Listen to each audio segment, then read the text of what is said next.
Hello everyone, कैसे हैं आप सब। आई होप आप ठीक ही होंगे। आप देख रहे हैं विद्या एजुकेशन। विद्या एजुकेशन में आपका स्वागत है।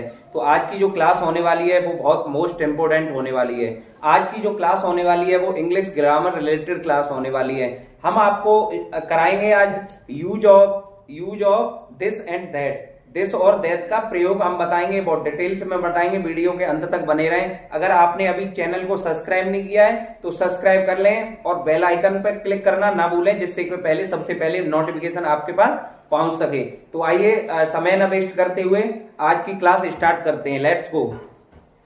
तो हमने क्या बताया आपको कि आज का जो टॉपिक है हमारा वो मोस्ट इंपोर्टेंट टॉपिक है। वो टॉपिक है बेटा use of this that. Use of this that का प्रयोग हिंदी और इंग्लिश दोनों भाषाओं में बताएंगे। हम बाइलैंग्वेज लैंग्वेज में बताएंगे, दोनों भाषाओं द्विभाषी में बताएंगे।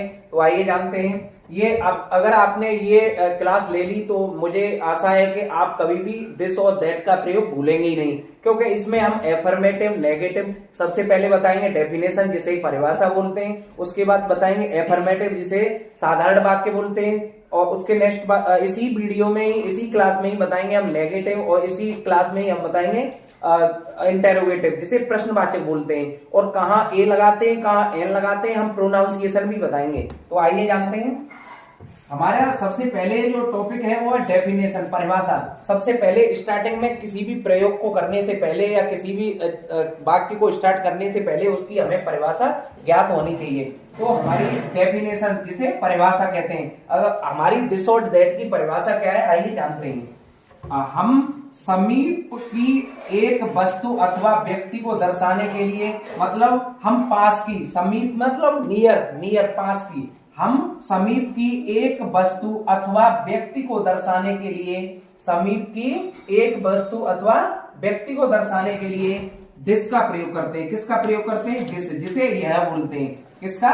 दिस का। और दूर की, पास की वस्तु दर्शाने के लिए तो दिस का प्रयोग किया जाता है, और दूर की वस्तु अथवा व्यक्ति को दर्शाने के लिए दैट का प्रयोग करते हैं, जिसे वह बोलते हैं। दैट का प्रयोग करते हैं। हम दोनों भाषाओं में, बाइलैंग्वेज लैंग्वेज में जानेंगे, इंग्लिश में भी हिंदी में भी। अब हम इसकी जो डेफिनेशन है, इसकी परिभाषा है, इसे इंग्लिश में जानेंगे। इंग्लिश में जानते हैं। टू शो अ नियरर मतलब पास, नियरर इट मीन्स पास, object person we use this, मतलब इसका हिंदी का मीन्स इंग्लिश में दिया गया है। क्या हुआ? वी यूज दिस, मतलब हम समीप की वस्तु अथवा व्यक्ति को दर्शाने के लिए किसका प्रयोग करते हैं? दिस का। एंड और to show a far means दूर, दर object person we use that, मतलब हम दूर की वस्तु को दर्शाने के लिए किसका प्रयोग करते हैं? दैट का प्रयोग करते हैं। मुझे आशा है कि आप दोनों भाषाओं में समझ रहे होंगे। मुझे आशा है, पूर्ण विश्वास है कि आप दोनों भाषाओं में इसे समझ रहे होंगे। आइए जानते हैं। Affirmative sentence. एफर्मेटिव सेंटेंस साधारण वाक्य, इसे क्या कहते हैं? साधारण वाक्य। हम सबसे पहले हमने इसकी बताई डेफिनेशन, जिसे परिभाषा कहते हैं। नंबर 2 बताएंगे। अब इसका जो स्टार्टिंग होती है वो होती है एफर्मेटिव सेंटेंस। एफर्मेटिव को हिंदी में कहते हैं साधारण वाक्य। रूल, इसमें सबसे पहले इसमें डेफिनेशंस होती हैं, और जो एफर्मेटिव नेगेटिव और इंटेरोगेटिव होते हैं उनमें क्या होते हैं? रूल्स होते हैं। रूल, उसके बाद आपके आते हैं एग्जाम्पल, जिसे उदाहरण कहते हैं। तो rules, rule RULE, rule means नियम। क्या? रूल मीन्स नियम। इसके 2 नियम है। दिस का अर्थ है यह, और दैट का अर्थ क्या है? वह, मतलब दिस को यह कहते हैं हिंदी में, और दैट को क्या कहते हैं हिंदी में? वह कहते हैं। रूल नंबर 2, रूल नंबर 2 वो क्या है? अंग्रेजी में अनुवाद करते समय, अंग्रेजी इंग्लिश में ट्रांसलेट करते समय सभी सिंगुलर सब्जेक्ट जैसे ही, सी, इट, नाम किसी का, ठीक है, एक वचनकर्ता, जैसे सिंगुलर सब्जेक्ट वो क्या कहते हैं हिंदी में? एक वचनकर्ता के साथ के लिए इज का प्रयोग करते हैं। है के लिए, के साथ है के लिए किसका प्रयोग करते हैं? इज का। जो है आता है उसके लिए इज का प्रयोग करते हैं। हम आपको एग्जाम्पल में भी बताएंगे। आइए जानते हैं। जैसे एग्जाम्पल, उदाहरण। एग्जाम्पल की स्पेलिंग है EXAMPLE, और हिंदी में कहते हैं इसे उदाहरण। क्या कहते हैं हिंदी में? उदाहरण। आइए जानते हैं। हमारा जो एग्जाम्पल है, सबसे पहला वो एग्जाम्पल है, वह एक संतरा है। वह एक क्या है? संतरा। वह एक क्या है? संतरा है। तो क्या है, वह की अंग्रेजी क्या है, दैट। वह की अंग्रेजी क्या है, दैट, क्योंकि हमने यहां भी बताया था क्या, दैट को क्या कहते हैं, वह। क्या कहते हैं, वह। That is. और संतरा की क्या है, ऑरेंज। क्या है, ऑरेंज। लेकिन इसमें अब एक की ए लगाएंगे या एन लगाएंगे, ये वोवल्स पे, प्रोनाउंसिएशन पे भी डिपेंड करेगा। जैसे हिंदी वर्णमाला के क से या तो ज्ञ तक है या अ से अंग तक है, उसके प्रोनाउंसिएशन पर डिपेंड करेगा। तो ये ऑरेंज लिखा जाता है, वो हिंदी में कैसे लिखा जाता है, ऑरेंज। ऐसे ही तो लिखा जाता है, ऑरेंज। तो इसे एन ऑरेंज, एन ऑरेंज। आप ये ना समझे कि ओ से स्टार्ट हो रहा है तो क्या होगा, ए एन होगा ना। आगे भी बताएंगे, इसमें बहुत सारे रूल्स हैं। यह एक लट्टू है, यह एक क्या है, लट्टू। क्या होगा, यह की स्पेलिंग हमने क्या बताई थी, दिस। दिस का अर्थ है यह, तो यह की स्पेलिंग है दिस। क्या है, this is a, this is a. लट्टू की क्या होती है बेटा, TOP, टॉप। लट्टू की क्या होती है, टॉप। इसमें एन का प्रयोग इसलिए नहीं करेंगे क्योंकि ये हिंदी वर्णमाला के पहले तो व्यंजन से है स्टार्टिंग वर्ण, और वैसे कॉन्सोनेंट से है। जैसे AEIOU को छोड़कर जितने भी कॉन्सोनेंट हैं ये वोवल्स हो जाते हैं। उसके बाद जितने भी कॉन्सोनेंट हो जाते हैं उसमें ए का ही प्रयोग होता है, न कि एन का प्रयोग होता है। आइए जानते हैं नेगेटिव सेंटेंस। नेगेटिव सेंटेंस, नकारात्मक वाक्य। क्या है, नकारात्मक वाक्य। नकारात्मक वाक्य के नियम, रूल नंबर 1। नकारात्मक वाक्य में एक ही रूल है, वो ही जानते हैं।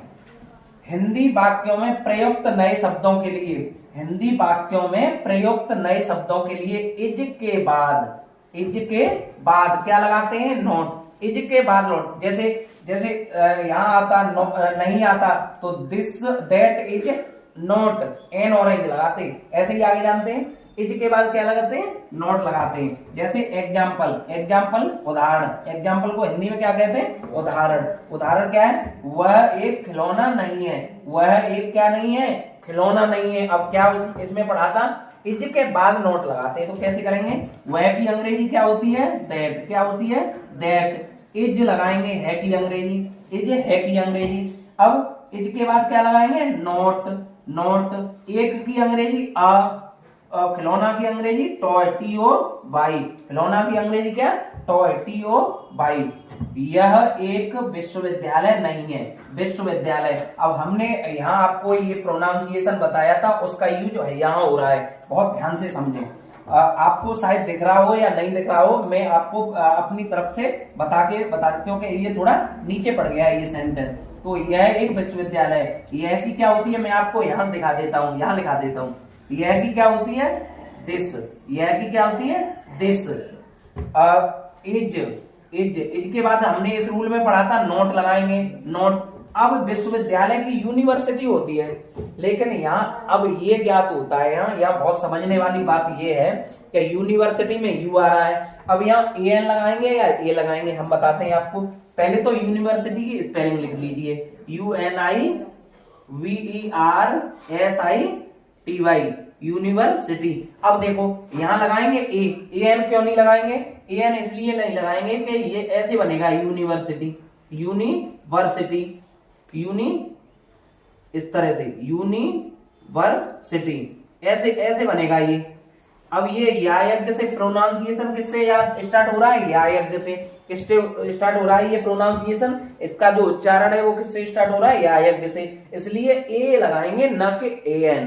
जैसे यूनियन है, जैसे एक शब्द आता है आपका यूनियन, UNION, यूनियन ऐसे ही तो लिखा जाता है, यूनियन। तो इसमें भी ए आएगा, ए सही है और AN गलत है, AN गलत है। जैसे कि यूनिवर्सिटी में ए सही है, जहां AN लगेगा वहां बिल्कुल सेंटेंस गलत है। आप कहीं भी रूल्स में पढ़ सकते हैं, आप इससे रिलेट आप कर सकते हैं अंग्रेजी वर्णमाला के वोवल्स और कॉन्सोनेंट से, हिंदी वर्णमाला के स्वर और व्यंजनों से, उससे रिलेट होता है ये कार्य। इसलिए ही महत्वपूर्ण है ये दिस और दैट का प्रयोग, इसलिए ही इंपोर्टेंट है। वैसे सभी जानते हैं, वैसे सभी को पता है this is an orange, this is an owl, this is a kite, सभी को पता है, लेकिन रूल्स जानना आपको अति आवश्यक है। आइए जानते हैं इसी का क्या हुआ, ये डेफिनेशन हुई, ये एफर्मेटिव सेंटेंस हुआ, ये इसी का क्या हुआ, नेगेटिव जिसे नकारात्मक कहते हैं। अब इसी का हम लास्ट क्या कराएंगे, इंटेरोगेटिव सेंटेंस। लास्ट क्या कराएंगे इसका, इंटेरोगेटिव सेंटेंस। इंटेरोगेटिव सेंटेंस को हम हिंदी में कह देते हैं प्रश्न सूचक वाक्य। क्या कह देते हैं, प्रश्न सूचक वाक्य। आज मैं आशा करता हूं कि आज के बाद आप दिस और दैट का प्रयोग नहीं भूलेंगे, आप इसे नोटबुक पे नोट कर लीजिए। आइए जानते हैं इसका रूल्स जानते हैं। 2 से 3 रूल है इसमें, 3 रूल्स हैं, वो इंपोर्टेंट हैं। क्या है रूल्स को हिंदी में क्या कहते हैं, रूल को नियम। जैसे क्या से आरंभ होने वाले वाक्यों की अंग्रेजी बनाते समय इज को सबसे पहले लिखते हैं। इज को क्या करते हैं, सबसे पहले।